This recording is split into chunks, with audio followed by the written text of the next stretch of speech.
Welcome to another flip video lesson with Mr. Volkman. Today's flip video starts a series of videos we'll be having about our 7th president, Andrew Jackson.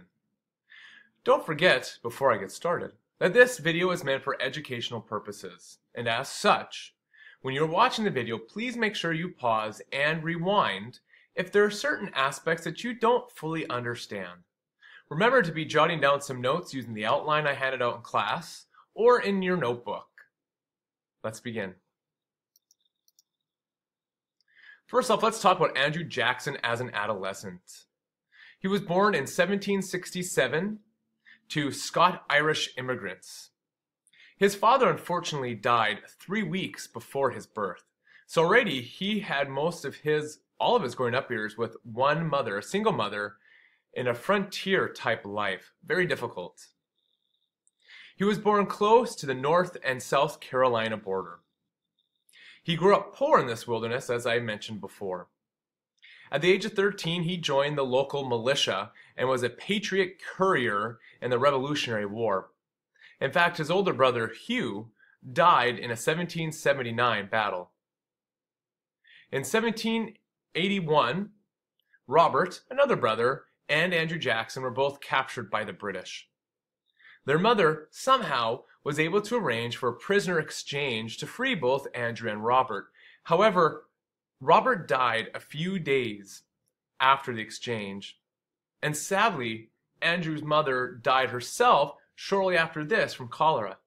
So at the age of 14, Andrew Jackson was already an orphan. Let's skip ahead a few years and talk about Andrew Jackson, pre-president I call it, before he was actually elected. After Jackson's mother died, he was then raised by his uncles. So I want you to stop and think about this for a moment. You have an individual whose father died before he was born, his older brother died, then another older brother died, and then his mother died, all before the age of 14, which is about the age of an 8th grade student. He's then raised by uncles, who I'm not sure if he knew these uncles very well. So you have a man who already had so much in life stacked against him. Well, he becomes an adult, and then he starts to practice law in several kind of these backwater type places on the frontier.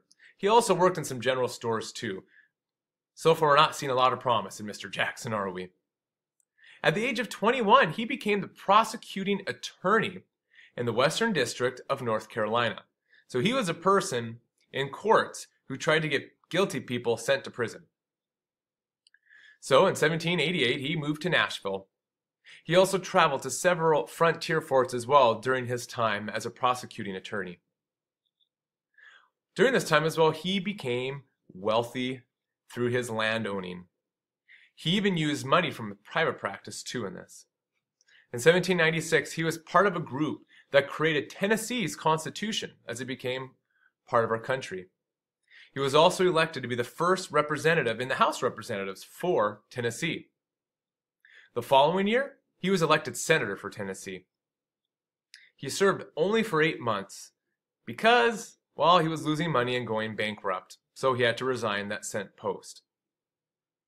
Afterwards, he became a few different things. He was a judge. He ran a law practice. He had several businesses as well, such as selling land. He sold a really big farm for a smaller farm. He owned a general store. He owned a distillery. He owned a tavern. He also owned a horse racing course. Finally, Andrew Jackson was elected Major General in the Tennessee militia. So a very colorful life here before he gets into politics, this man, Andrew Jackson. So he went from kind of a nothing to a guy who, he's starting to maybe show some promise. He's able to get through life when life throws him a curveball. Andrew Jackson rode to politics. Now, what I'm about to talk about may not make you think he's on his way to politics, but it laid a really good foundation for him. Remember how he, Andrew Jackson, was made into a major general of the Tennessee militia? Well, through that, he then served in the War of 1812 against Britain. He was responsible for defending New Orleans near the end of that war. He also was responsible for overthrowing the Spanish West Florida governor in Pensacola. He was also a man who his fellow soldiers underneath him loved because he shared in their hardship. So remember I said how this started him on his road to politics, that it laid a foundation? This is how Andrew Jackson became well known. And that's how his rise in political success started. You see, he was nominated for president in 1822, but for the 1824 election. So he was nominated for president 2 years before the actual election. To help with his election to becoming a president, he won a Senate seat. Let's fast forward to 1824, where Andrew Jackson wins the popular vote over John Quincy Adams. He even won more electoral votes than John Quincy Adams. So you think he'd become a president? But no, because he did not win enough electoral votes. Remember, you have to win more than half. And Mr. Jackson was not able to. So since he was not able to win more than half of the electoral votes, the House of Representatives would then vote to decide who our president would be. This is where Henry Clay comes into the picture. Now, Henry Clay finished 4th in the voting for president. And this man ended up having the power to decide who would become president. Let's tell you a little story here. You see, John Adams was told that Henry Clay wanted to support him. Clay had some friends go to John Quincy Adams and told him that if Adams gave Clay a prominent position in Adams' cabinet, Henry Clay would make sure that Kentucky, the Kentucky House of Representatives, would vote for Adams instead of Jackson. This little deal ended up becoming known as the corrupt bargain. Adams actually ended up promising Henry Clay the position of Secretary of State, which is the position that meets with officials from other countries.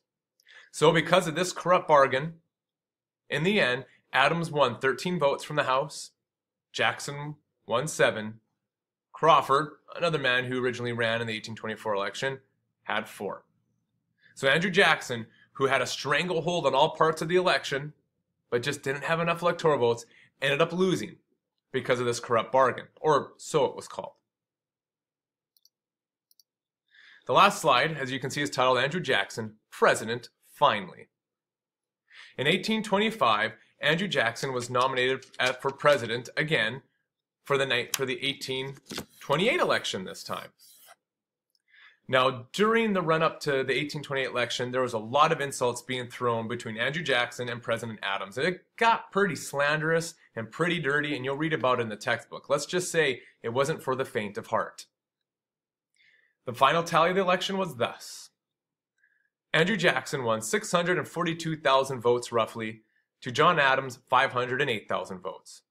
Popular vote goes to Jackson again. Looking at the electoral votes, Jackson won 178, whereas Adams only won 83. So Jackson won in a landslide. Now, if we look deeper at the Electoral College votes, we can see we can gain some information and some insight, which becomes important for later in Jackson's presidency. First off, the Northeast states voted primarily for John Quincy Adams, whereas the Southern and Midwestern states all voted for Andrew Jackson.